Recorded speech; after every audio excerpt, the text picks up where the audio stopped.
that the great Bill Withers had passed away. Of course, our family were huge fans of his music. He, of course, wrote and sang a number of songs in the 1970s that have stood the test of time. He died from heart complications, according to a statement from his family given to the Associated Press. He was 81 years old. He passed away on Monday, but the statement was released today. The three-time Grammy Award winner, who withdrew from making music in the mid-1980s after fighting with Columbia record executives, as I said, died Monday in L.A. His songs, folks, during his relatively short career, have certainly become the soundtracks of engagements, weddings, backyard parties, movies, sampled a number of times in hip-hop. And when you think about that voice, it sounded like he was just having a conversation sitting right across from you. We all remember Lean on Me was performed at the inaugurations of both presidents, Barack Obama and Bill Clinton. That, along with Ain't No Sunshine, are among Rolling Stone's list of the 500 greatest songs of all time. What's interesting about that is Bill Withers is a man who overcame a childhood stutter. Born the last of 6 kids in the coal mining town of Slab Fork, West Virginia. His parents divorced when he was 3 years old and was raised by his mother in nearby Beckley. Joined the Navy at 17. He spent 9 years in the service as an aircraft mechanic installing toilets because he said he did not want to be a cook. After his discharge, he moved to L.A., worked at an aircraft parts factory, then all of a sudden went to a Lou Rawls concert. And he realized that there were all these women who were going towards Lou and not coming to him. And he said, man, I need to figure this singing thing out. Went out and bought himself a guitar from pawn shop, recorded demos, taught himself how to play, recorded some demos in the hopes of landing a recording contract. Now, here's what's interesting. He shows up with these demos, and they say, fine, let's record. He comes to the studio, and he thinks another artist is going to record the songs he wrote. They were like, no. You are going to sing those songs. Put out his first album, Just As I Am, in 1971. Now, what's interesting, Ain't No Sunshine was originally released on the B-side. Now, for all y'all folks who ain't familiar with records, well, he ain't familiar with records, there used to be an A and a B-side. Well, Ain't No Sunshine was on the B-side. The other song, Harlem, they thought was going to be the better song. But what did radio DJs do? Flip the song, heard Ain't No Sunshine, and climbed to number 3 on the Billboard charts. It's been a total of 16 weeks in the top 40. Again, Bill Withers, an absolutely unbelievable artist. I had the opportunity to spend some time with him. I was at the Oprah's Legends Ball that took place in December 2014. It was when Selma came out, and Oprah had a number of folks there. And so on that Sunday at her home in Santa Barbara, California, there was a gospel concert. In addition to the gospel concert, Bill Withers was one of the folks who sang. It was a pleasant surprise seeing him. You can actually, Anthony, you can go to my iPad. You'll see some of the photos from that event. That's a photo there with Ed Gordon, B.B. Winans right there. And then you'll see in a moment some of the other folks who were there. What was really interesting about that day, like I say, he sang, and there was a particular song that he sang with his daughter about fathers. And if you saw the airing of this celebration on Oprah's own network, she showed all these men, Stedman and Kevin Liles, and all these brothers, many of who had lost fathers, were just in tears. My father's still living, but the song was so unbelievably moving. It was just incredible to sit there and listen to Bill Withers and his daughter sing that song. We've got some incredible guests lined up, folks, for you. Folks, let me know who's our first guest right now. Layla Hathaway? All right, well, joining us right now, folks. The first person who responded to me this morning who said absolutely, the great Layla Hathaway. Layla, glad to have you in Roland Martin Unfiltered. Hey, Roland, how are you? Doing great. Just your thoughts of just the amazing artist, Bill Withers. Gosh, what a loss. I mean, it just keeps happening. 2020 is just kicking us while we're down. One of the greatest, most prolific songwriters and singers ever. Someone that, you know, industry-wide and as artists, we all look up to him because he knew how to write a great song, and he knew how to do his business. That's a part of Bill that not everybody knows. He was such a businessman and made such a legacy for his family. Just really a great, very gentle human being. He is going to be missed. Also, I think was so interesting.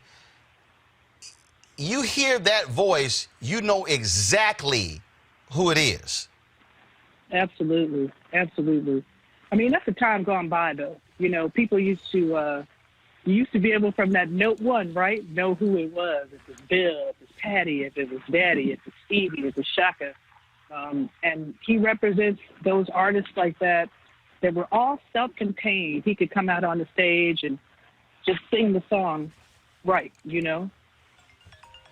Yeah. No, we're here. No, I'm listening to you. Go ahead. Well, first of all, while you were talking, Jeffrey Osborne was calling, and so yeah. So okay. no, go ahead, keep talking. Also, I think what's interesting is that because again, he had a relatively short career, and and he walks away, so he sort of becomes this mystical, mythic figure. Right. Right. Because he disappeared. I mean, he was shocked when he was inducted to the Rock and Roll Hall of Fame in 2015. Right. Hold on. I can hear your assistant. That's why I can't really hear you. Say that again. I said he was shocked when he was inducted to the Rock and Roll Hall of Fame in 2015. He pretty much had walked away and it was like, I was done with the music scene, and was shocked that folks were still talking about him. You know what? The one thing that I think everyone will say about Bill Withers is that he was very humble.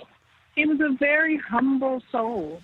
And while I'm sure that he was aware of the legacy he was leaving, and I'm sure that he was aware, I mean, he's one of the most sampled artists of all time, you know, sung artist of all time. He was a very humble guy. So that makes sense to me that he would look around and say, who, me? You know, he was just very humble. Well, he certainly is going to be missed. Just an amazing voice. Last year, I think it was in 2018 or 19.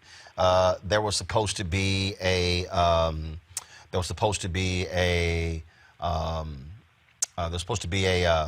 birthday tribute for him, and I had he was sick. And his wife had invited, and I hit her up and I said, "Hey," hit Marsha, said, "Hey, is it still going on?" And then she said that he had gotten sick, but he had gotten better. But and I was hoping that we would be able to have that big birthday celebration for him. And so we certainly will miss him. 81 years old, but his work is certainly timeless, and multiple generations get to enjoy the sounds of Bill Withers. Layla, we appreciate it. The last time Go ahead. Okay. No, go ahead. Oh, no, I was going to say the last time I saw him, we had a little talk about my dad, and he had these stories that he was going to tell me because they were such great friends. And I'm so sad I will never get those stories. Just gutted about that. Yep, I understand. Layla Hathaway, always a pleasure. I appreciate it. Thank you, Ro. All right, thanks a bunch. Take care. All right, folks, let's go to, do we have Jeffrey Osborne? Is he ready? Jeffrey, ready? I'm ready. All right, Jeffrey, how you doing, man? I'm doing good, man. You know, I'm chilling. Coming off your Instagram live concert, I was so busy booking guests for this Bill Withers tribute. I missed it, but I just saw you posted the video, so now I can check it out. Yeah, well, I think this is more important than that video because this was an incredible person that we just lost. Talk about how long did you know Bill? I saw the photo you posted on your Instagram page, and just share some thoughts about y'all friendship. Well, you know, I've known Bill forever, man. He's you know, he's just been one of those guys that I met years ago, and I was just captivated by he's just so organic. I mean, he sings basically and tells stories, and he's more talking the story. That's what I think drew people in. He talked his vocals. It was like he was talking to you personally. He had that real raw, organic sound that you don't find in many vocalists, which I guess separated him from so many other people. And he wrote the most simplistic, beautiful songs. I mean, as simple as it could be, but it had so much depth in its simplicity. So I loved Bill, man. He was a great guy. I just worked with him, I would say about a year ago. There was a tribute to Elgin Baylor. They retired his number at Staples Center. And Bill Withers and Elgin Baylor are really close friends. I mean, they're like inseparable. And so they asked me to come and sing because Bill wasn't really feeling that well. So they asked me to come and sing, and it was me and Bill Withers and Greg Fillingangs was playing keyboards, and Ray Parker Jr. And so we went to the Staples Center, and we sang this song, man, and I sang with Bill, and he's just a fascinating person, man, and I cherished that last moment that I spent with him, you know, but he wasn't doing well then, you know, he had a cane, he was getting very fragile, you know. But he has just timeless music that will go on forever. And even right now, during this whole coronavirus thing, Lean on Me is probably getting more play than anything because of the message. You know, so he was an incredible guy. I loved him. Just, oh man, just unbelievable music. You know, you talk about again when you grow up listening to someone's music, and then you finally get a chance to meet him. Right. You know, thankfully, my mother and father played music for us. We didn't just listen to music that was our generation. And what's interesting is that probably for me, being 51, so again, growing up again at the beginning of rap, of hip hop, was crazy that I actually will listen to more music that was before me than during that particular period. And when I think about Bill Withers, when I think about Live at Carnegie Hall, when I think about his music, and first of all, I mean, look, I can go down the line, whether it's you, whether it's LTD, whether it's the OJs, I mean, I can go down at a whole line. And so I certainly appreciate that. But I had a chance to meet him at Oprah's Legends Ball in 2014. It was the only time I met Bill Withers. And so went up to him and told him, look, huge fan. And what's always crazy for me is when someone like that is like, no, I'm a huge fan of yours. Yeah, that's amazing. And it was just a great conversation, and just to see how many people were just coming up to him, because again, he wasn't somebody who he did not get out a lot. He wasn't always showing up at stuff. He was in many ways a recluse. Yeah, he didn't do a lot of live things. He stopped doing live shows a long time ago. So yeah, so you know, he was, but he was very well recognized, and people did run up to him every time. I mean, I saw him at Cedric's golf tournament, and he was hanging out there, and I went up and spoke to him and sat down, and then we sang together up at the Spanish Hills Country Club. He wouldn't sing, though. He came up on stage with me and said, "You go ahead and sing." And he sat down and played the guitar.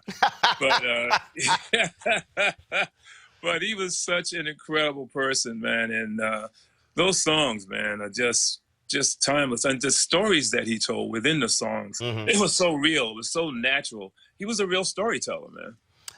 And look, and it was the people who I think very interesting when you look at the reaction from different artists, but the people who really, really, really appreciate Bill Withers the most, songwriters. Yeah, exactly. That's what I'm saying. Because he had that knack. He had that knack to write the most simplistic chords. I mean, you know, Lean on Me is down, down, down, down, down, down, down, down, down. I mean, that's as basic as you can Right. But the message is so powerful. And his voice is so earthy and organic that it just draws you in. It's like he's really talking to you while he's singing. And not many people have that gift. It's an amazing gift that he had. It's certainly that. So if you had, now, you know, look, there's always lots of songs, but for you, that go-to Bill Withers song, what is it? I would have to say, you know, I'm torn because I like Lovely Day a lot. I like the way he strung that note at the end, you know, forever. He thinks a little trick there. But, you know, I loved Ain't No Sunshine, just how simple that was. Yeah. That was just the song to me. Ain't no sunshine when she's gone. He just told that story so beautiful. I'd have to say that would probably be my favorite. But he had some incredible songs, man. I mean, if you just listen to his records, you get drawn in. And, you know, man, I mean, the stories that he told, amazing. You know, I love that dude, man. Well, And that's so funny. I was just with him. He had an 80th birthday party planned yep. last year. Yeah, yeah. And he got very sick yep. and went into the hospital. And so we never got to celebrate his 80th birthday. That's what I was saying before you came on. Yeah. His wife, Marcia, had invited me to it. I was somewhere. I can't remember. I was somewhere where I ran to her, and she gave me her phone number, and I hit her and I said, "Hey, are you still having a party?" And then she said he gotten sick. I think it's supposed to be in October. She said he had gotten sick, and I was really looking forward to it, to go and celebrate him. But you know, again, circumstances with the health, we certainly understand that. And look, because, you know, same thing for us with Dr. Joseph Lowry on Monday. Because the coronavirus, we don't have the opportunity to throw one of our famous black homegoings. That's why we wanted to do that, to show the appreciation with the different artists here, this virtual homegoing. And so we appreciate you, Jeffrey, answering the call and sharing some thoughts. Well, thank you, man. And I love what you do. I'm so happy to see you giving this tribute to Bill, because he's so well deserving. Indeed. And thank you for including me in it. You know, well, I'll tell you, one of the best stories was he wrote, "You're going to keep on using me till you use me up." That was the joint right there. Yes, it was. Yes, it was. Jeffrey Osborne, always good seeing you, brother. All right, always good, Roland. Thank you for concluding me, man. I appreciate it, Jeffrey. Thanks a lot. All right. All right, folks, let's go to another friend of mine, my frat brother, the saxophonist, Gerald Albright. Gerald. Roland, how you doing? Man, what's going on? Oh, well, you know, just doing the quarantine thing, just at home, chilling, and great to see your face, great to hear your voice, my friend. First of all, rarely I see you without a saxophone in your hand. I know. I know, but, you know, the wife has me doing honeydews around the house, so I got brooms and rakes and anything else but a saxophone. Oh, well, and with the coronavirus, you probably got honeydews every day.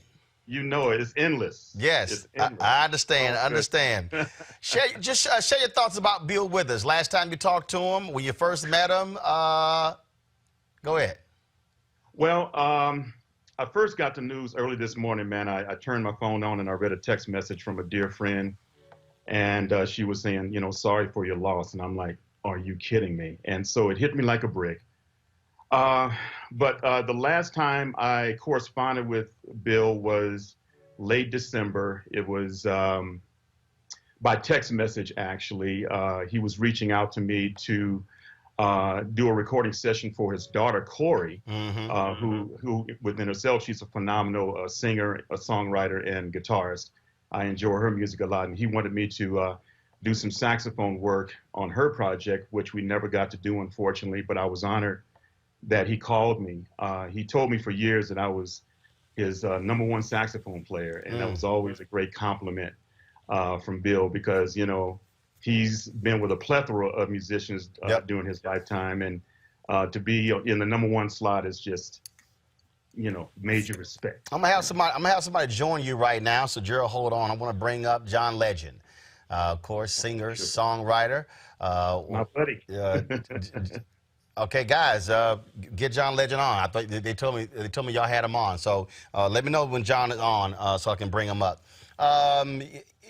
First of all, you talk about his daughter. First of all, unbelievable singer. I was sharing earlier at Oprah's Legends Ball. She sang with him, and they did a duet together. It was a song dedicated to fathers, and man, it was just unbelievable. Oh, I wish I was there. Dude, it was just unbelievable. So we have John Legend. You're on with Gerald Albright. How you doing, brother? How you doing, Gerald? Good to see you, sir. Good to see you too. Make sure y'all can see me right. Yeah, we see you, John. John, we see you, we hear you, and we see your coronavirus look. Yeah, man. It's all growing in. I love the beard. Yeah, you approaching Moses territory.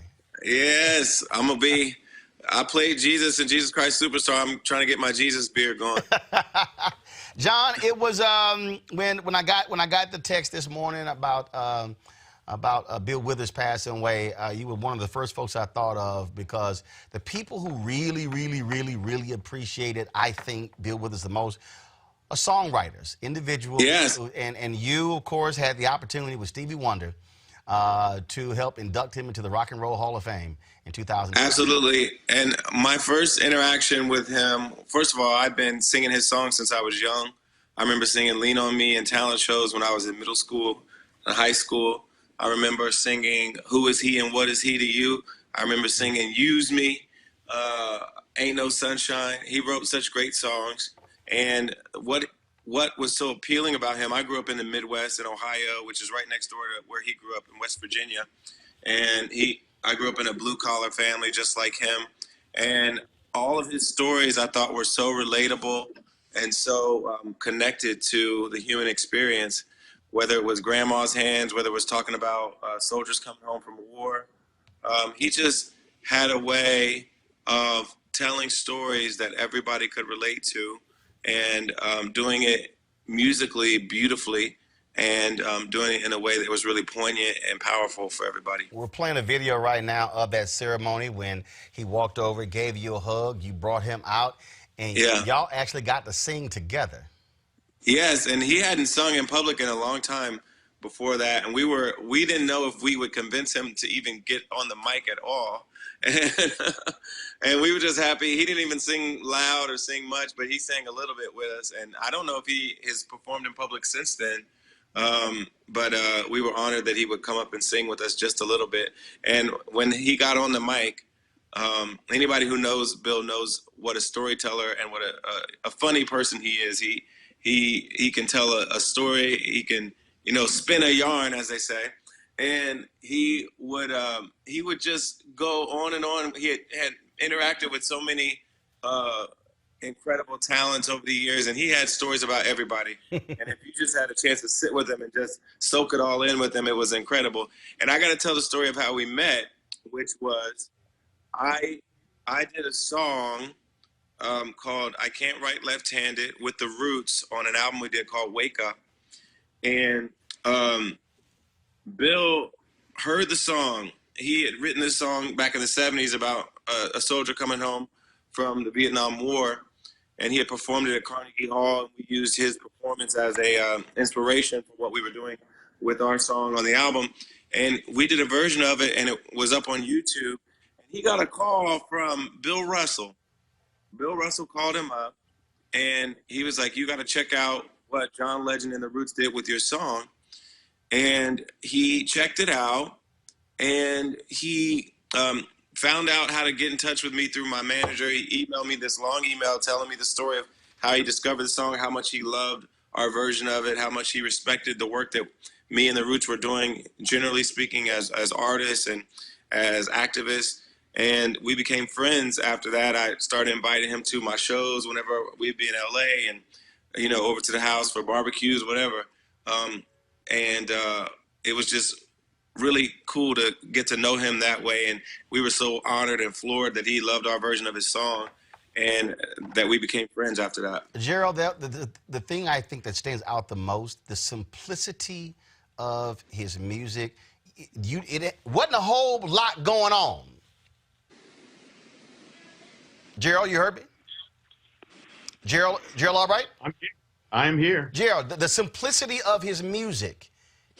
It wasn't a whole lot going on. It wasn't a whole lot going on. It was a less is more type of situation with Bill Withers. Sometimes you just need vocals and guitar. You don't need all the bells and whistles.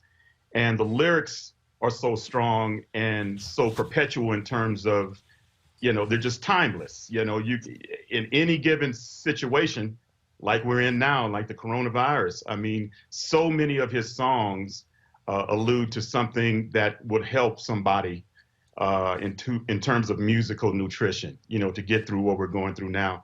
And I listened to some of these songs. I actually, I think in 2016, covered Lovely Day as an instrumental. And I had Michael McDonald sing on it. And it was for the simple fact that it was one of my favorite songs of his. And it's hard to choose one because all of them are great. But I was drawn to that song, and I just, I let him hear it shortly after I recorded it, and he really enjoyed my version, which was the ultimate compliment. And, I'm sure that from this point on, I'm going to get a lot of requests to to play that particular song. John, what also I think is interesting, here's a man who understood who he was, what his music was like, and when he walked away, he walked away. Yeah. Part of me, I don't understand that because, I know how you are, Roland. We just like to work. Yes, sir. We get excited to go to work. It'd be hard to imagine either of us wanting to stop doing what we love doing. I'll be honest with you, John. I've been doing this since I was 14 years old. I don't see that. Yeah, I could never see myself doing it unless I lost my voice or, some right. reason why I couldn't do it. But I couldn't see myself willingly walking away from it. And he chose to do that. And, in the documentary, I guess they kind of cover some of his thinking behind that. But, every individual has that right. And he established such a legacy with the music that he did make that he could afford to walk away. That, to me, Gerald, I think is what really stands out. That, again, I sort of have this scale. As a matter of fact, I remember I was tweeting this one day, and I was talking about, I was tweeting one day about iconic music, and I was talking about a number of artists back in the day. And John replied. John was like, hold up, is some of us still out here trying to make it happen? And it was he replied to it. But the thing about it is, when you look at the music he did was in a very short window, an extremely short window. Then he walks away, and to this day, DJs, I'm going to play Talib Kweli interview later. He said Bill Withers was sampled more than 400 times in hip-hop. Wow. You can be at a hip-hop party today, and they slide in Lovely Day, and ain't nobody going to leave the dance floor. That speaks to music that goes from being a hit record to an iconic record. It's true. Absolutely. And the one thing about Bill, too, he really didn't start his career until like his early 30s. Yeah. You figure vocalists sometimes, they'll start out in their early 20s and then, they'll go through, the musical evolution of whatever their approach to the business is. But he started late. And then, as you point out, his career was so short. But in that short period of time, all these wonderful tunes came out. And, I just appreciate his legacy, man. And being able to go back and reflect on all those songs, it's really musical therapy for me. It really is. So I got Gerald Albright on saxophone. I got John Legend on piano. Somebody else just called. And look, I figure y'all wouldn't mind. Gentlemen, say hello to Stevie Wonder. Oh, man. Stevie. Yes, sir. Hello. Stevie Wonder, how you doing? Is it Stevie?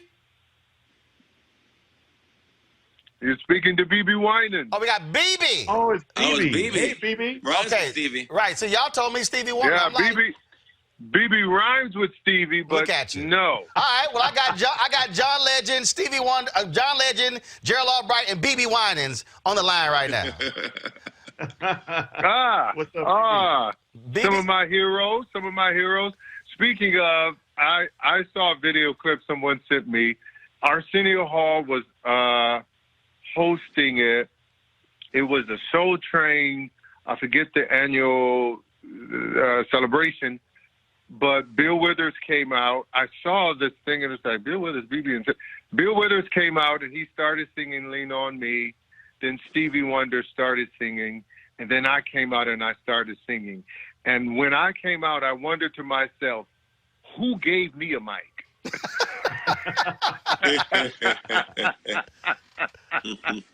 I had to be nervous because I was still sitting up here wondering, oh, my God, what did I sound like? I was nervous right now because you talk about a man that just had a style that was unmatched. To me, there was only a couple of people who I knew made Stevie Wonder a little nervous. Really? And that was Bill Withers and Donny Hathaway. Wow. Well, we just and what John, what we just had Layla Hathaway on, and she talked about how Donny Hathaway was such good friends with Bill Withers. Well, Bill was really friends with so many other artists. That's why it was so fun to talk to him, because he has stories about everybody.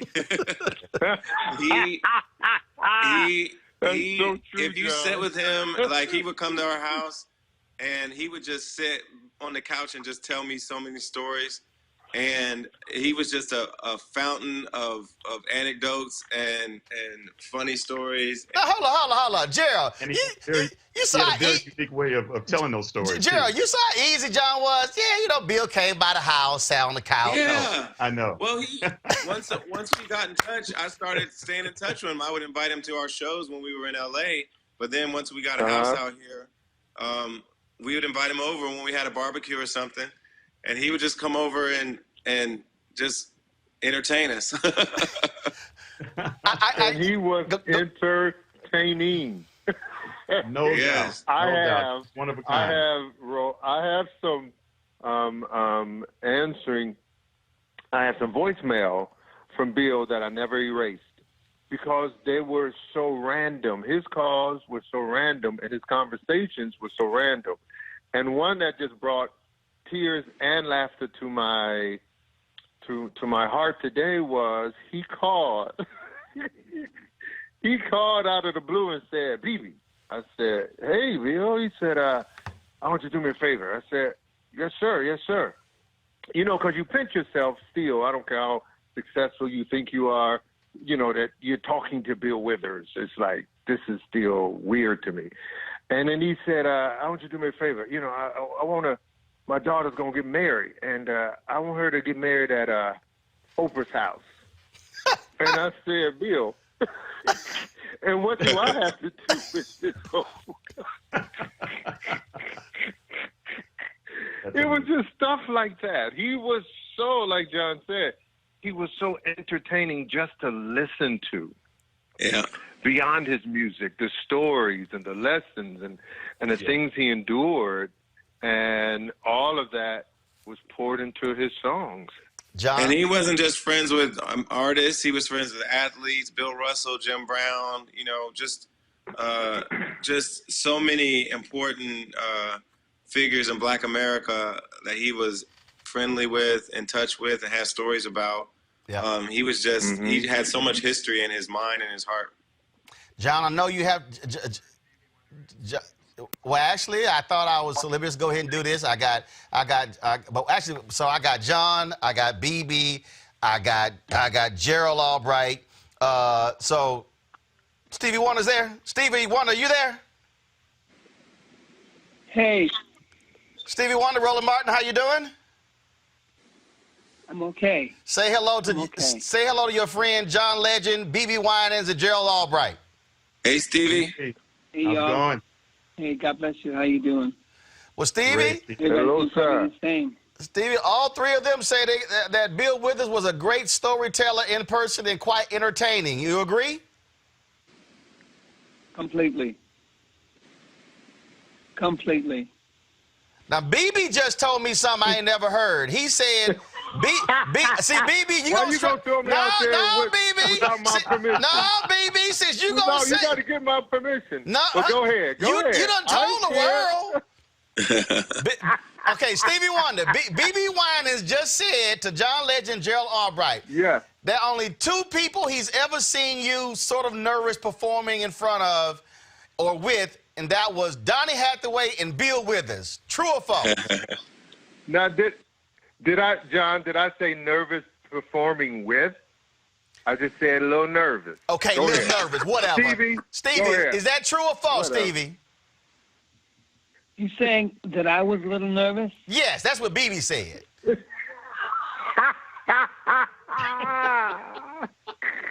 Well, BB says a lot of things.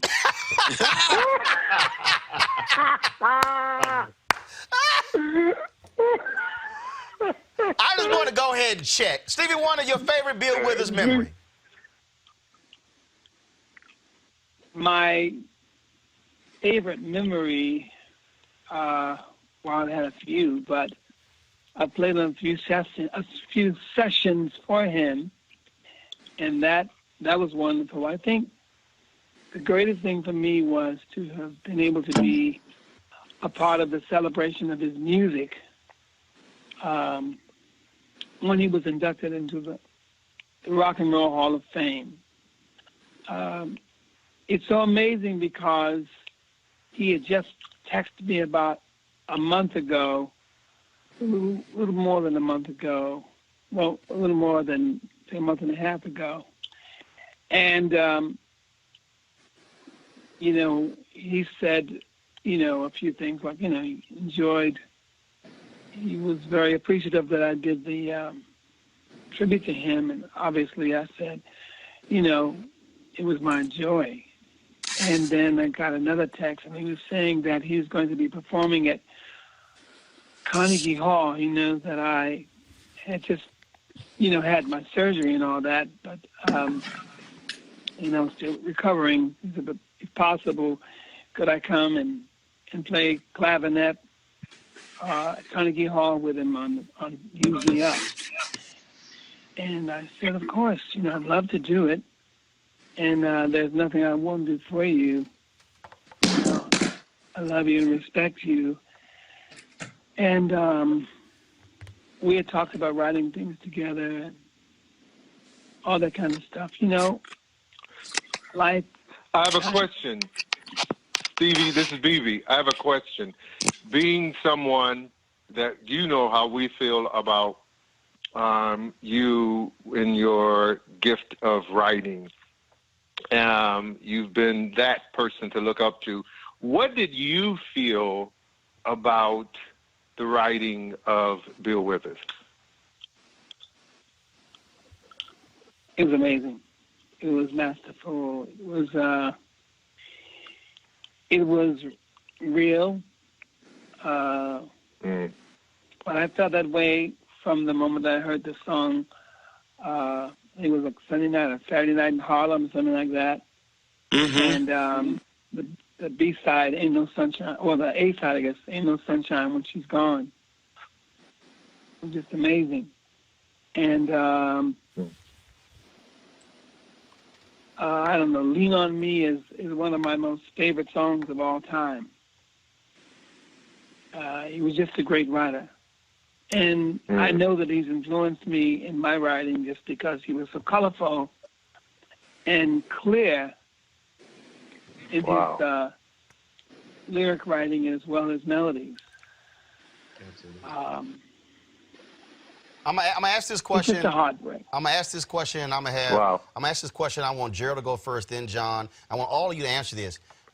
Gerald, for the public, what is it like to be an artist and you're in the same space with an artist like Bill Withers or John Legend and Stevie Wonder or B.B. Winans, and y'all are putting this thing together? What does that feel like when you talk about mutual respect, admiration? Just give folks a sense of what that's like being in that sort of space.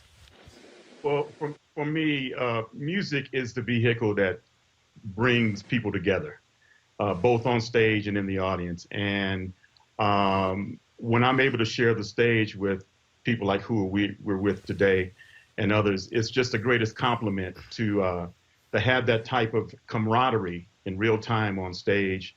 And because music is a conversation, here we are in real time having a conversation on all of our respective instruments. And it's just a celebration. It's an absolute celebration. We were speaking earlier about, John was making the point that, you know, how can we hang up what we do for a living? I mean, retirement, it's really not in my vocabulary. I can't see myself hanging my saxophone up at a given point and saying, okay, that's it. You know, I'm going to commit to it till my last breath. That's a promise. But to be able to, again, share the stage with folks and just have that instant camaraderie and say, hey, you know, we're leaving the egos at the door. It's all about this moment. It's the greatest compliment in the world. I'm glad to be a part of it whenever I have the chance. John, when you were on that stage in 2015 and you and Stevie and y'all are doing this tribute to Bill, then he comes out, even while you performed, was there a part of you going, am I really in Ohio, in Cleveland, on this stage, helping to induct Bill Withers in the Rock and Roll Hall of Fame, and I'm doing it with Stevie Wonder?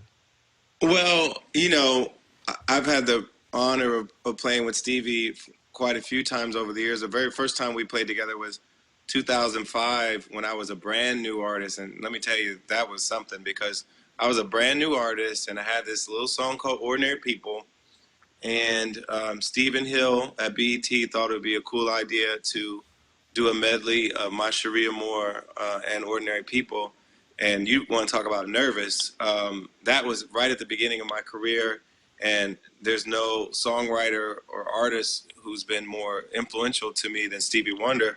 And for me to have the chance to meet him, and then us sitting there rehearsing a song like, you know, we're just peers when we were definitely not peers in any sense. It was incredible. And then when Stevie and I got together to do this for Bill, honestly, I'm going to tell you the truth. Our most pressing concern was, could we convince Bill to come out and sing a little bit? I think we kind of got him to do it. He kind of wasn't planning to do it, and then we just kept on, and he came out, and it was a wonderful night.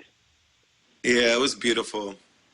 Now, the three of you were not there, but this one would bring in BB. BB, 2014 at Oprah's house. That was a brunch, Legends Weekend, and you were the musical director. Bill Withers sang with his daughter. And BB, that was a particular song that he sang that was dedicated to fathers. And, man, brothers, the whole room, they were shedding tears and everything. I'm not going to say who. First of all, BB, I want to just get your thoughts just on that day, what it felt just to watch him in action and how the room was just blown away by his presence and his singing there with his daughter. I think John and Stevie would agree. It's not so much that day, Ro. It was the conversations to that day, because he was not going to sing at all. And it was like, okay, we're going to do the song, and his daughter, Corey, is going to sing it. I said, but Bill, why don't you come in? No, baby, we ain't going to do that. Well, Bill, I mean, you're going to be there. So it was hilarious, the going back and forth. And then that day he did sing. Again, like John says, it's those moments that you pinch yourself. Again, when, you know, my family, we grew up in Detroit, Michigan. So when it would snow, you know, we would run to Stevie's house and we would run to Smokey Robin's house, and we would get there before the other kids so we could, you know, shovel their snow and make a couple of more dollars, because they was giving you a couple of more dollars than the other folks. And so to grow up and to become friends with Stevie and to meet Stevie and to work with Stevie is just still something you don't get used to. Mm-hmm. And the same thing with Bill. It was just, you know, these are people who knock down doors. One of the things I'll say with Gerald, kid, is that for me, John, Gerald, Stevie, and Bill, we're part of a army. We're part of a force, and not only do our music help in many ways and entertain in many ways, but our music, which is so important, especially in the time that we live in, it brings healing, it brings hope, it brings peace to a world that is in flux right now. So I look at us as healers, as instruments that are used to help bring peace to a much needed world. I only met Bill Withers that one time, and y'all will all appreciate this. Y'all all have Bill Withers' story. This is the only Bill Withers story that I have, and BB was standing right there. So, Bill, Stevie, it's your moment, man. Stevie, no, it's not my moment. Trust me, it was because when I tell the story, BB gonna bust out laughing because he gonna remember what happened. So Stevie, we're standing there. Bill and his daughter did this amazing song. Men are crying, women are crying, and it's about fathers, and they shedding tears. So I'm not going to name the artist who approached Bill and said, man, I really want to record that song. I'm not going to spill that tea. But Bill's sitting there with me and BB, and Bill said, he said, can you believe so-and-so walked up to me and said he wanted to record that song? He said, you got to have soul to record my song, and that motherfucker ain't got no soul. Oh, no. Stevie, BB, you were standing right there. That's why you laughing so hard. Oh, I remember.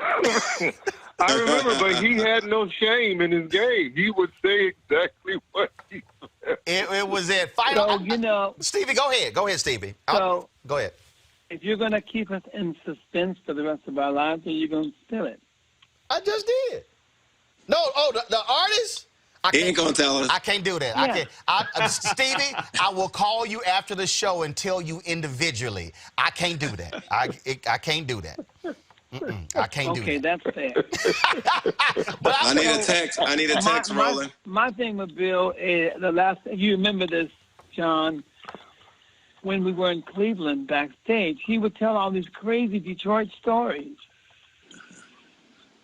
Yeah. About, players in Detroit and how they did this and did that.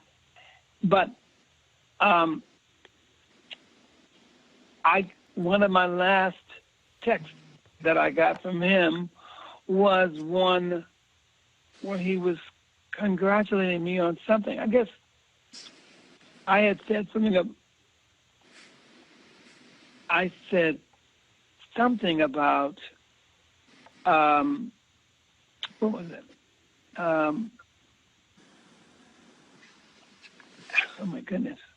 I'm not trying to get emotional with this whole deal because, as well, I've lost 2 members of my family in the last 2 weeks. So, and,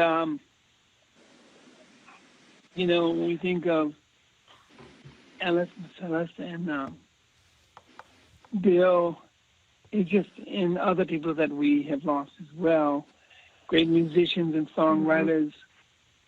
Yeah.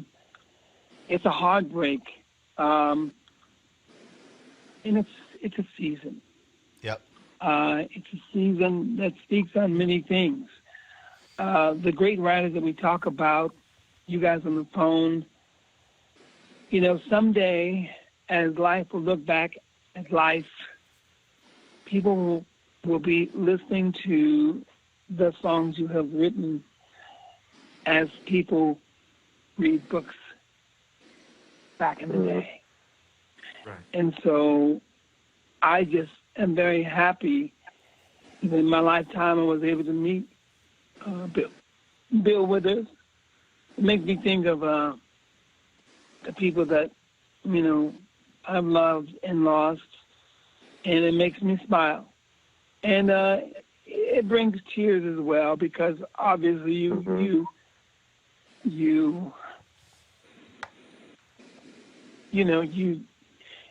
have memories, and those memories are wonderful. And so I just am happy that on this planet we were able to be blessed with a man who would write such a great song as Ain't No Sunshine When She's Gone, and Use Me Up, and Lean On Me, and all the various great songs that he wrote in his life.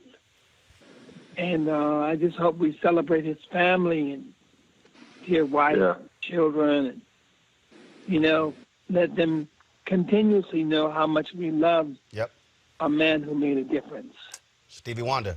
And if I can Stevie Wonder. First, Stevie Wonder. So don't hold on, BB. Hold on 1 second, BB. John, 1 second, BB. Stevie Wonder. I know you have to go. We love and appreciate, man, you and what you've done, and we thank you for joining us for this tribute to Bill Withers. Thank you, Stevie. I love all of you. Love you, Stevie. Thank you all for everything that you're doing. Thank you all. Stevie, thanks a lot. God bless you. I'm gonna go. Love you. I'm gonna go to BB. Love you, I'm gonna go to Stevie. BB. I'm gonna go to John. Then I'm gonna go to Gerald, and then I'm going to my next group of Anthony Hamilton, Kerry Hilson, and Reggie Hutland, and Nelson George. BB, go ahead. I just want to say what we just said to Stevie. It's important to me, and we sometimes take life for granted and time for granted, but just to tell each other how much we love each other. So I just wanted to say, John, I love you, sir, and Gerald, I love you, Roland, I love you, and thank you guys for what you do to bring the love and the peace that we need in this world. BB, love you as well, brother. Thanks a lot. We love you back, BB. And Thank you. tell everybody that's in your circle that you love them too, because as we're seeing this year, we've seen Kobe, we've seen everything that's happening with the coronavirus, we've seen so many people that we love have went on this year, and it's been a year full of tragedy, a year full of mourning. And all we have with each other are these moments, and so we have to cherish every moment that we have together as long as we can. And I will tell you this, though, the thing that endures about any artist is their work, no matter what. So we're blessed with Bill's music, no matter what, for eternity. They'll be listening to him a few hundred years from now. And the music will still be powerful and it'll still be meaningful. And that's the beautiful thing about being an artist, is that your work endures forever. It's immortal. And so we can treasure that forever, and I'm going to treasure his music forever. John, thank you, Roland. John, thanks for bringing us together. Love you, brother. Appreciate it, man. Well, for me, I'm just honored to be a messenger of the music along with my dear friends here. And like you, BB, I have to tell each and every one of you that I love you, and it's been a blessing to be a part of this remembrance of such a great man, Bill Withers. I sit here with mixed feelings. There's even though we're going through the season of coronavirus, last Monday I became a grandfather for the first time. I have a grandson named Gavin, 8 pounds, 11 ounces. And what that says to me is that we have to unite as a people in order to get this world together for his generation and my children's generation. And so it's an important time to really press the reset button and really get back to loving one another, respecting one another. It's not about what party you're affiliated with now. It's all about survival now. It's about helping get through this tragedy. And I just want to say, in terms of Bill Withers and his family, I'm glad I got the chance to know Bill, tour with Bill, the stories that everybody else spoke of. Bill had some wonderful stories on the tour bus as we were traveling around. That just, made my mouth drop. He was just a great storyteller. So it's just a universal blessing to have known him and to still have his legacy of music to reflect back on and make us feel better.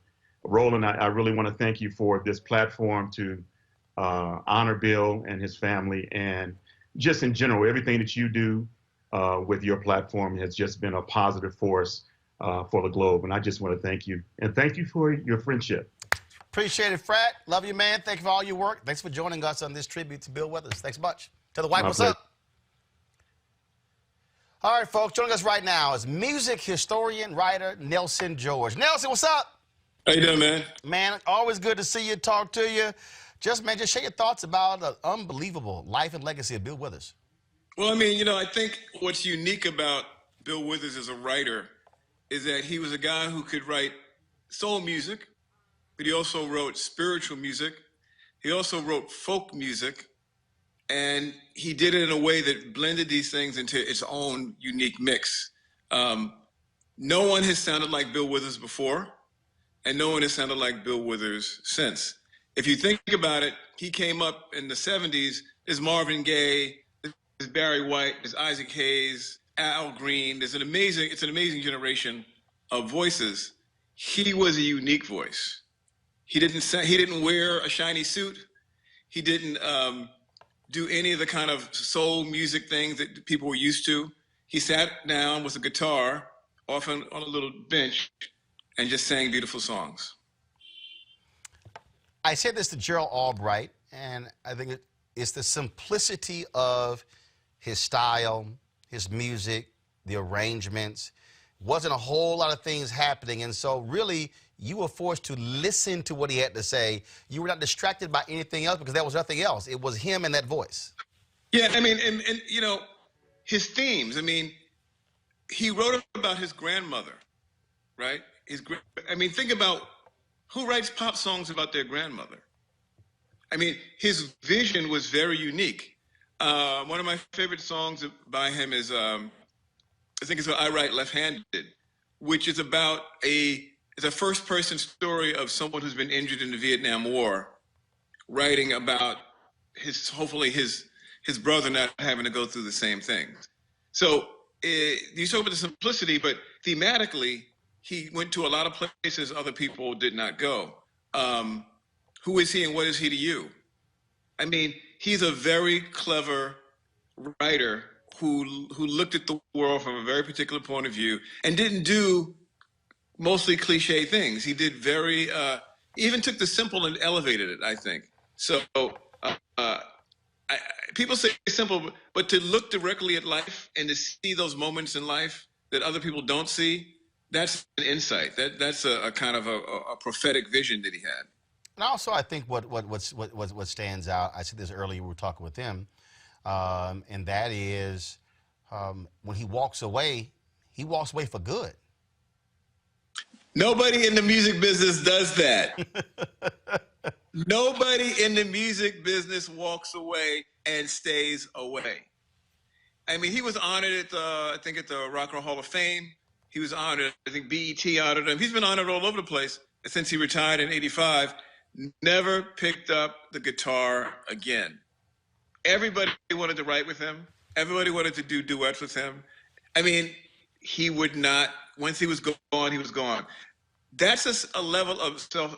I think some of that is that he was older too. You got to remember, he didn't become successful really till his 30s. You know, right. So he wasn't one of these young kids who just has a hit record and now I'm hot and this is my life. He'd had a life before he was a songwriter, had a life before he was a star, and it looks like he had a very satisfied life afterwards. I mean, he hasn't performed since '85 or so. So he's had a whole nother life that has nothing to do with any of this. And I think the lesson of Bill Withers in that respect is like when you've done it to the height of your powers and you're satisfied with that, you can walk away. You should think of him as the Jim Brown of songwriting. Right. I mean, while you were talking, I thought about athletes when they retire. There's a whole other life after they play ball. Right. And I don't know. I mean, the beauty of his life is, except for the documentary that he Still Bill, that came out a few years ago. Yep. He wasn't basking. He wasn't going to places where he would be recognized. He had I don't know what the hell he did these last few years. And I think that's kind of a beautiful thing. He just lived in an era where people are craving constant gratification, constant validation. He didn't need that. I mean, listen, when you write "Lean on Me," you're good for the rest of your life. It's one of the greatest songs ever written. And there you go. When you have not great songs, not hit songs, but when you have iconic songs. I keep saying, you can have a great song, you can have a great song, a hit song, a classic, but iconic is at a whole different level. I mean, "Lean on Me" is being played right now, but by people all over the world to deal with the coronavirus. So that's an anthem. Yep. Yep. Of the highest level. I mean, even things like "Who is he and what is he to you?" been covered a million times. I mean, but "Lean on Me" is. Let's go back to "Lean on Me." "Lean on Me" is one of those songs. It felt like it's been written forever. It's this kind of song that you go back. Well, maybe Leadbelly wrote that. Or maybe, it was written back in the 1800s because it's got that kind of feel. It could be a national anthem. It's got that kind of resonance with people. Indeed. So I just think that it's a remarkable life, and the fact that he peaked, did it at the highest level, walked away, dropped the mic stand, so much respect for that. Nelson George, always a pleasure talking with you, man. Thank you very much, man. Thanks a bunch. Folks, if you think Bill Withers just had an impact on older artists, what about if you were a hip-hop artist? Talib Kweli had a chance to chat with him today, and he said Bill Withers greatly respected in hip-hop. Check this out. Have you here? It was shocking, brother, to so many people to find out the death of Bill Withers. And man, what's crazy is he literally crossed my mind 3 days ago. He died Monday. I was going through some photos. I was actually for the weekend. I was looking for photos of Joseph Lowry from the Oprah Legends Ball in December of 2014. He sang at the brunch, and I came across the photos of him. And to hear he passed away Monday at the age of 81, man, is just shocking. Just your thoughts just about him as a singer, a songwriter, a cultural icon. Well, it's interesting that you say that he crossed your mind 3 days ago, because I feel like there's some qualifications. Like if you Black, or if you really know about music, you know what I'm saying? There's not many days that go by that Bill Withers doesn't cross your mind. His songs and his catalog and his influence is so ubiquitous, and his voice, how he spoke through music for working class people, was so important that man, I'm gonna DJ on Instagram Live, and coincidentally, I don't believe in coincidences. Everything has divine order, but I'm gonna start DJing on Instagram Live right after you finish your show. You know what I'm saying? So everybody who watching can watch me on Instagram Live, and shout out to D Nice and DJ Premier and the people who have inspired me to do it. But I've been doing my thing as themes instead of just open format. And tonight's theme is gonna be Bill Withers, not just Bill Withers, but music that he inspired, because Bill Withers has been sampled in hip hop more than 400 times. And last week I did a theme of hip hop, like of samples. I did like 3-4 hours just playing hip hop samples, and there was so much Bill Withers that came up in that. So we always say as a cliche phrase, we got to give him his flowers while they're still here. But Bill Withers' music was so ubiquitous and so on point and so necessary for us that we find ourselves. I mean, look, me being, I'm in my 40s, so I'm what's considered middle age, but I still DJ clubs that go from 18 to 35 to past my age. You know what I'm saying? And you could DJ any club. It don't matter what type of music you're playing. You could throw that Lovely Day on. You know what I'm saying? Oh yeah. Oh no. It's look. I'm 51, and I thank God that my mother and father played the music and we listened to it. We didn't just I ain't trying to hear that. Yeah. So it's crazy because again. So I think it was Monday or Tuesday. So when I'm driving to the office, man, I'll just put on Facebook Live, Periscope, or Instagram Live, and I'm jamming music in the car. So just like y'all, so that's how I DJ, because I call it hashtag Rolling with Roland. Right. And I was jamming Bill Withers, and man, you talk about Lovely Day, Just the Two of Us. You talk about Lean on Me, but that live version from Carnegie Hall. Yeah. When you talk about DJing, bro, I was in Toronto. Several years ago. I'm at this club, and this DJ is playing this song, and it was a speeded up version, and I'm going, who the hell is that? It sounds like Bill Withers. But it was he had this other beat to it. Dude, I go to the DJ, he tells me who it is, I track it down, this German DJ named Henrik Schwartz. And it was crazy because I ran into Charles Oakley that night, and I was fixated on like, yo, what's that version? And man, it took me a while to track that song down. But when you talk about, again, how his music, how you can integrate that into so many sets, and the audience gonna flow right with it. Yeah. I mean, his story, just for me being a artist who's had my trials and tribulations with the music business. For a lot of years, Bill Withers couldn't get his music out. He was having arguments with the record labels and all that. But he was somebody who was early in the era where artists were really getting taken advantage of, particularly Black artists disproportionately. He was standing up. He was standing up to the record companies and just saying no.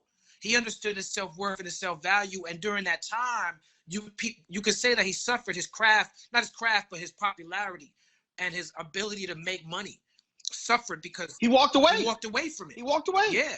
He was like, I mean, and the crazy thing is, he didn't just walk away saying, fine, I'm going to step away. No, he completely left.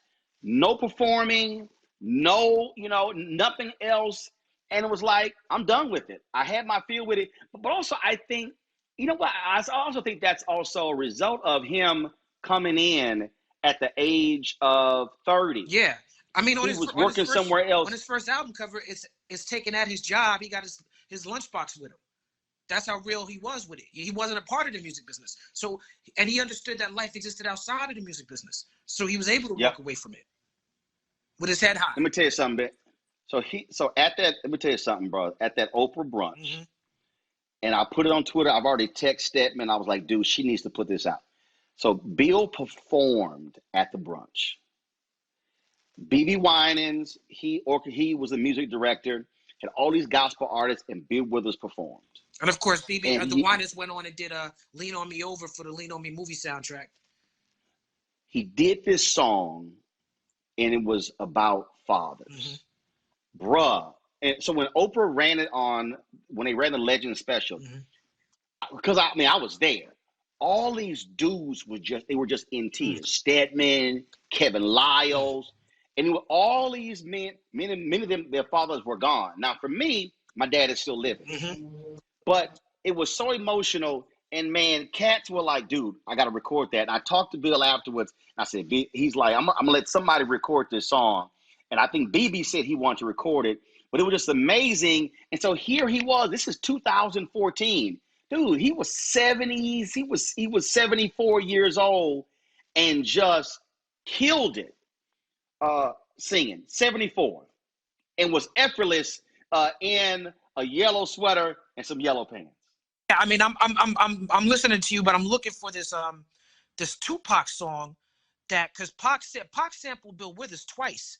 Pac sampled Bill Withers for Soldier Story. He sampled almost fell there. Sample for Soldier Story samples Ain't No Sunshine. But Pac also sampled I couldn't remember the name of the Bill Withers song. That's what I was looking for. But it's funny that you bring it up because Pac got a song called Papa's Song. And it's about his father trying to come back in his life. And he's like, nah, we don't need you in your life. It's like Bill Withers, his music from the time he was alive to the time Tupac passed away, spoke to the black male condition in a way that was so powerful that Tupac could do that song, right? And then on the Luther Vandross album, Songs from My Father, he redid Lovely Day featuring Busta Rhymes. But he felt the need to do that on his Songs from My Father album. You know what I'm saying? Bill Withers did Grandma's Hands. The song Rosie, Kanye West flipped it to Roses and talked about his grandmother dying. There's so many different connections with the music that he did because it's really, really woven into the tapestry of Black life. Well, man, one of the reasons why we did this with Reverend Joseph Lowry on Monday. And look, I did these tribute shows even I was on TV One. And I think they're even more important now since, because we can't have funerals because of coronavirus. So for us to be able to do this virtual homegoing, if you will, for cats like Bill Withers, for people who did not know him, who did not understand the music. But certainly, I mean, it's great for people now to understand that connection between Bill Withers, folk singer, if you will, and hip hop, and how his music is certainly legendary, and that's why he's a Rock and Roll Hall of Fame. No doubt. No doubt. Shout out to Bill with his family. That Still Bill documentary is great. A great starting point for people who have never heard of Bill Withers or not familiar with his music. Definitely. I appreciate it, bro. No doubt. Thank you, Roland. All right, stay safe. Take care. You're always on the right side of history. I appreciate you, bro. All right, brother. We'll talk soon. Peace. All right, folks. Let's go to singer Anthony Hamilton, who joins us right now on Roland Martin Unfiltered. Anthony, how you doing? I'm great, man. How are you? Doing great. We've had some amazing conversations with the likes of Stevie Wonder, BB Winans, John Legend, Gerald Albright, talking about the great Bill Withers. Your thoughts? He was the best. He was my most favorite lyricist, storyteller. He was just really matter of fact when it came to putting his music out, how he delivered it. It wasn't trying to be sexy. It wasn't trying to be cool. It was just matter of fact. This is Bill Withers from Slap Fork, West Virginia, coal miner son, and he was that to me. When you hear the phrase earthy, I think that certainly speaks to Bill Withers and his sound. It was more earth than that. It was the beginning of earth. He was just that raw with it. And, you know, on the scene and off the scene, I had a chance to really build a relationship with Bill. I would text him, and he'd text me back, and he was really, really black with it. And just really somebody who you knew what you was going to get. He shot from the hip straight, and just was a man who did music, took care of his family, and built a legacy for standing for what he believed in. Your favorite song out of all of his songs, the one that is the go-to that you'll put on and listen to over and over and over again? Wow. Lean on Me is one of the ones, man. Lean on me. Lean on me when you're not strong. I'll be your friend. I'll help you carry on. That one, and this is one that people don't really know. It's called Hello Like Before. Hello like before. I'd never come here if I'd known you were here. I must admit, though, it's nice to see you, dear. Look like you've been doing well. And hello like before. I know we've grown 'cause we were only children then. For laughs, I guess we both can say I knew you when. But then again, let's kiss and tell. That's Bill Withers. Anthony Hamilton. How he painted that picture, that's Bill Withers, man. There you go. Simple as that. Simple as that. Man, we appreciate you joining us, share your thoughts and reflections about the great Bill Withers, and I'm sure his family appreciates it as well. Yeah, I spoke to his daughter today, Corey, and they say thank you to everybody for the love and sending all the well wishes. And I'm going to do a tribute to him on my IG Live come Sunday. All right, we'll be looking for 5 it. p.m. 5 Thank p.m. you, man. I appreciate you, brother. Appreciate it, Anthony. Always good talking to you, brother. Same here. Peace. All right. Folks, one of the individuals who was extremely close was Bill Withers, Clarence Avant. He was the one who signed Bill Withers to his Sussex record label that put out some of Bill's greatest hits. He's been completely torn apart after learning about Bill Withers' death. I did talk to Clarence earlier today. He was way too emotional to come on and share his thoughts, but certainly I want us to certainly have our thoughts and prayers, because we talk about the Withers family, but you also, his wife, Marcia, the two children, Todd and Cora. But we think about, again, folks like Clarence Avant, longtime friends, folks who have been with him for so many different, so long as well, and a guy like Clarence who's also, you know, in his 80s, and so I just want us to also just shout out Clarence Avant. As well. And the New York Times is Clarence Avant. It's not Avant. I was reading the obit on Bill Withers, and they had Clarence Avant. And so I had to send them a tweet. I'm like, no, I spell the man name correct. And if you haven't seen Reggie Hutler's documentary on the Black Godfather on Clarence Avant, you want to check that out. And we're trying to find out where this documentary is still, Bill, where it's airing, because it was on Netflix, but it's no longer on Netflix. So we'll get that. Is Carrie Hilson there? Yes. All right, Carrie, how you doing? Hi, I'm good. It's always good seeing you, your wonderful smile. I hate that we have to talk under this circumstance, but when I thought about somebody who I wanted to talk to about Bill Withers, you're a songwriter. And I keep saying songwriters have a different appreciation for other songwriters who are also artists. And so I just want to give an opportunity for you to share your thoughts and reflections about Bill Withers. Yeah, I remember some of my most fond memories of his music was when I was first learning to play the piano. I learned to songwrite by learning to play the piano first. And I remember Lean on Me. Doom, doom, doom, doom. That was like my first song that I had ever played and sung at the same time. So that's like, I think for someone as little as me, I was born in 82. And so for someone as young as me, that was the first time that I was introduced to anyone who could like really evoke my little emotions. It was just so special. And then later in my career, I got to pay homage to him with my song Pretty Girl Rock, which contained an interpolation of, I was just singing Lean on Me, of,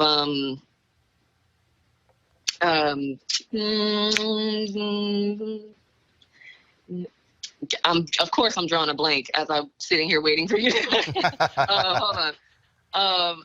Just the two of us. Just the two of us. So Pretty Girl Rock is like an interpolation of that song.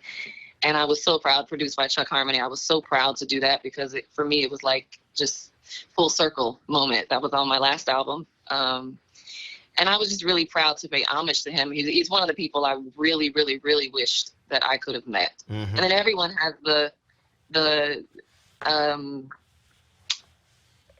Mr. Clark, you know, that I'm trying to think of the movie. The movie was Lean on Me. Lean on. Oh, that's right. Yeah, that was the movie. That's right. That's right. So everyone has that memory of that song.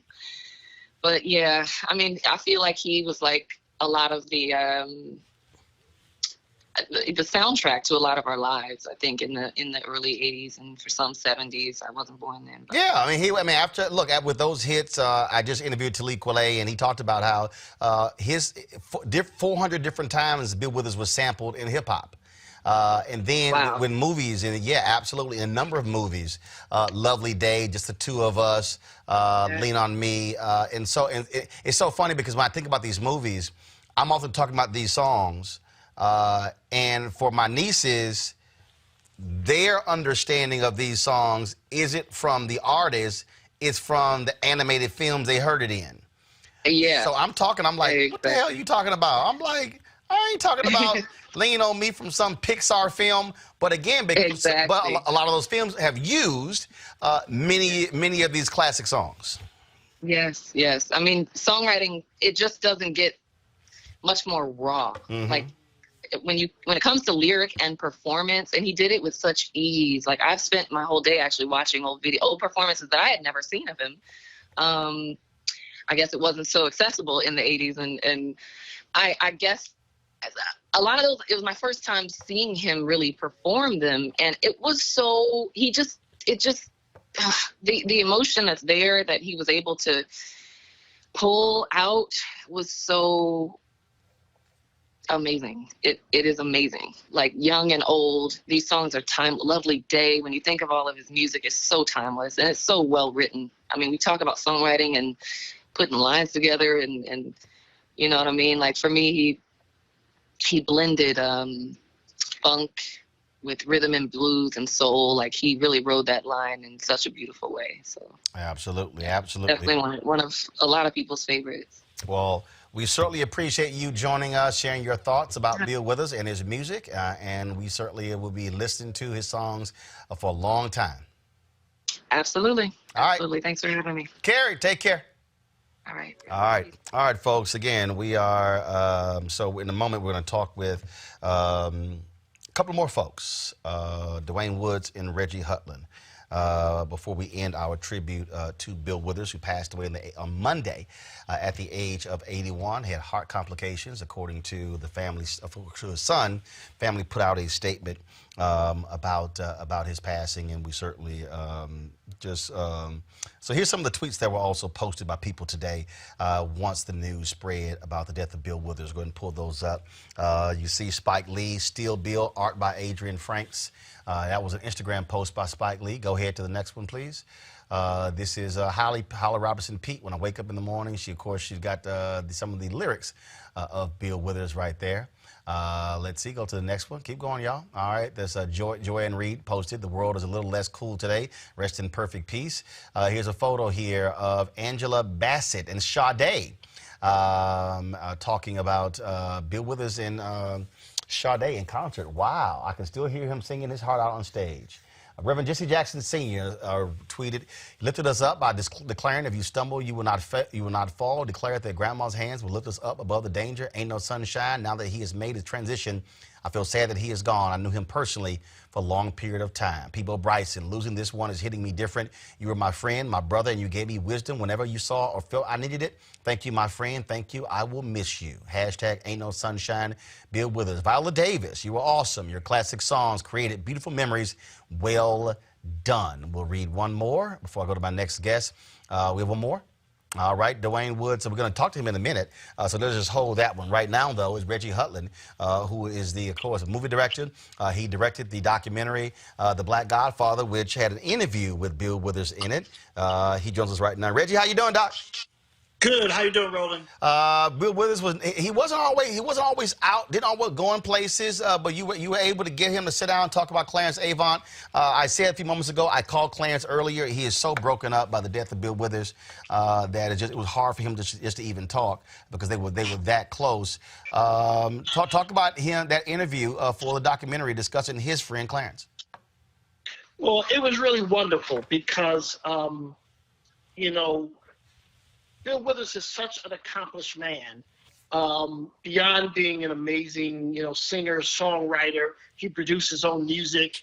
People don't know he overcame a terrible stuttering problem when he was a kid, to the point where they thought he was mentally incapable. I mean, there were a bunch of kids who buried him in the ground up to his neck. They had such contempt for him growing up in Slab Fork, West Virginia. So to overcome all that, to have a career in the military, and then in your 30s, become a music star, and to write so many classics is an amazing set of achievements. So when he sat down with us, he told his story. It was very simple. He was very humble. There's no brag to him. He's the person you see on the album covers, the guy who sings very direct, that's who he is in real life. And his speaking voice is incredible. You hear it in the movie. And when you experience it, you just go, you should be doing voiceover for everything because I just believe you. He speaks truth whenever he talks.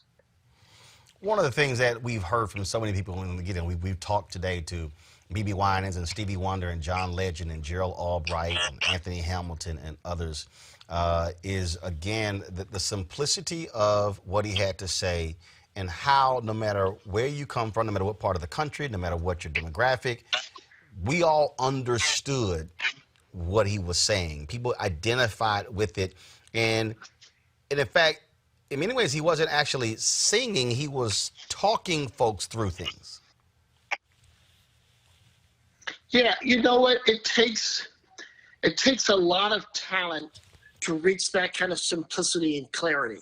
It's very easy to get caught up in too many words and too many thoughts, but just to say exactly what you mean in a way that every person and every walk of life can connect to what you're saying, that's an incredible gift. Some people have to write 100 pages to get things down to 10 pages. And he was one of those guys. And he, at the beginning, I've been talking to people like Marcus Miller, the world-class jazz musician, who talked about the miracle of Bill Withers' talent. He just sat down and said, okay, a piano, and would just sit down and wrote Lean on Me, the first song he wrote on the piano. How do you come out the gate writing a masterpiece like that? That's crazy. Well, again, some people got it and some folk don't. That's right. And he certainly had it. And again, he was extremely close with Clarence Avant.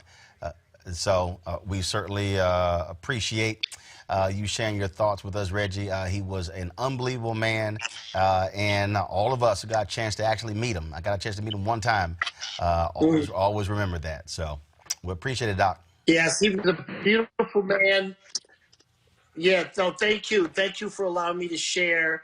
And I'm really glad the world is stopping and, even in the midst of the crisis we're in, and remembering such a wonderful man. Oh, that's why we do what we do. Again, because of coronavirus, unfortunately, we can't have funerals to be able to celebrate these icons that we've lost. And in fact, in the last week, I mean, we've lost the great baseball player Jimmy Wynn. We've lost Curly Neal. We lost O'Neal Swanson, the funeral home owner in Detroit. Reverend Dr. Joseph Lowry, now losing Bill Withers.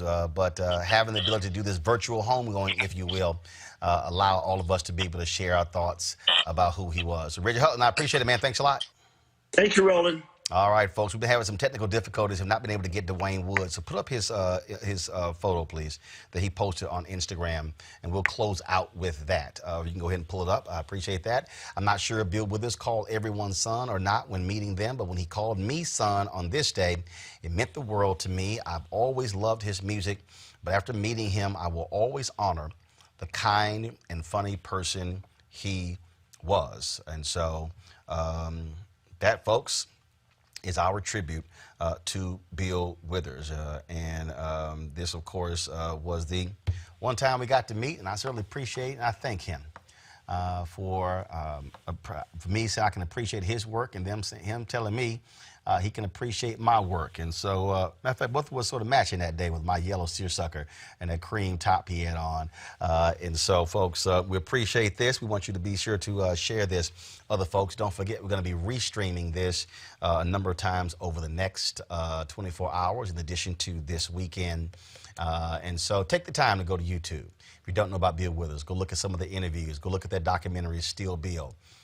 The reason we do this show, the reason this is important, because we have to always honor our legends who don't always get their just due. I'm not sure you're going to see MSNBC or CNN or Fox News or ABC or CBS or NBC dedicate an hour and a half tribute to Bill Withers, but that's why we have Roland Martin Unfiltered.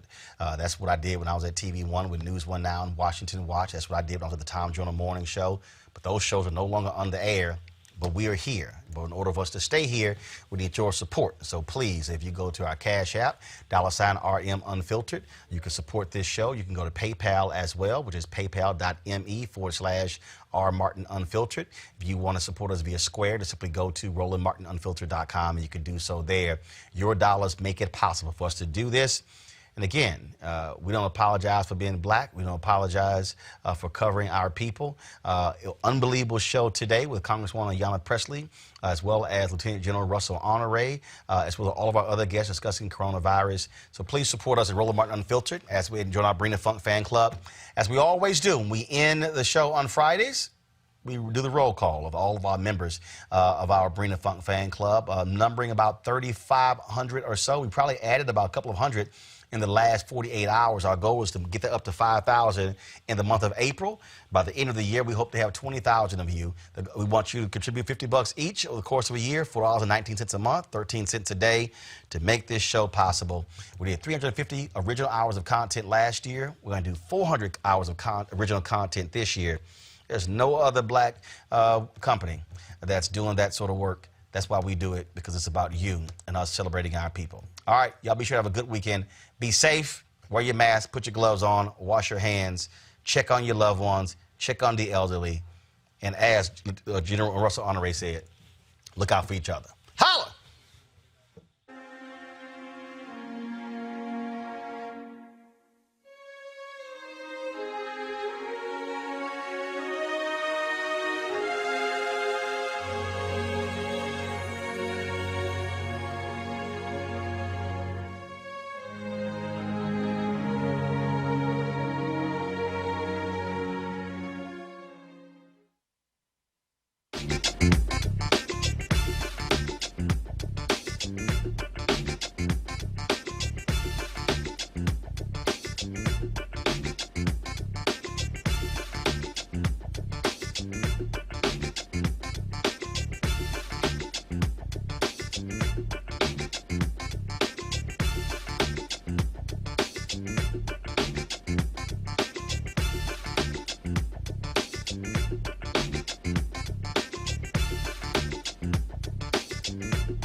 You want to check out Roland Martin Unfiltered? YouTube.com/Roland S. Martin. And subscribe to our YouTube channel. There's only one daily digital show out here that keeps it black and keep it real. It's Roland Martin Unfiltered. See that name right there? Roland Martin Unfiltered. Like, share, and subscribe to our YouTube channel. That's YouTube.com/Roland S. Martin. And don't forget to turn on your notifications so when we go live, you'll know it. Hey everybody, this is your man Fred Hammond, and you're watching Roland Martin, my man, Unfiltered. Hi, this is Essence Atkins, and you're watching Roland Martin Unfiltered. Hey yo, Peace World, what's going on? It's the Love King of R&B, Raheem Devon, and you're watching Roland Martin Unfiltered. Hi, my name is Brescia Webb, and you're watching Roland Martin Unfiltered. And well, I like a nice filter usually, but we can be unfiltered. What's going on? This is Tobias Trevelyan, and if you're ready, you are listening to and you are watching Roland Martin Unfiltered. What's up? I'm Lance Gross, and you're watching Roland Martin Unfiltered.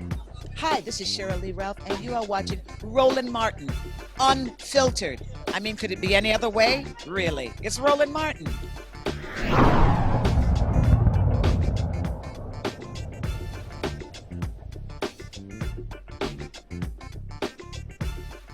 You want to support Roland Martin Unfiltered? Be sure to join our Bring the Funk fan club. Every dollar that you give to us supports our daily digital show. There's only one daily digital show out here that keeps it black and keep it real. As Roland Martin Unfiltered. Support the Roland Martin Unfiltered daily digital show by going to RolandMartinUnfiltered.com. Our goal is to get 20,000 of our fans contributing $50 each for the whole year. You can make this possible. RolandMartinUnfiltered.com. Hey fam, want to check out Roland Martin Unfiltered, the blackest show on all of digital, cable, and broadcast. Check out our audio podcast. There's only one daily digital show out here that keeps it black and keep it real. It's Roland Martin Unfiltered. Press play.